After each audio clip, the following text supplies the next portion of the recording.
जब भगवान श्री कृष्ण जी अपनी माता देवकी और पिता वासुदेव को कंस के चंगुल से छुड़ाने के लिए गए थे तो उनकी उम्र जानते हो कितनी थी?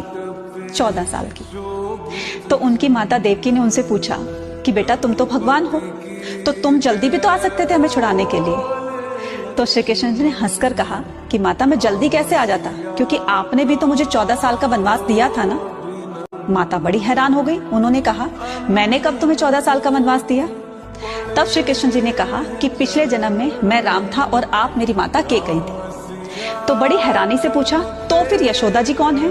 तो उन्होंने कहा माता यशोदा पिछले जन्म में मेरी माता कौशल्या थी, क्योंकि उन्होंने 14 साल तक अपने पुत्र का वियोग सहा था, इसलिए इस बार मैं 14 साल तक उनके साथ रहा और आपसे अलग रहा।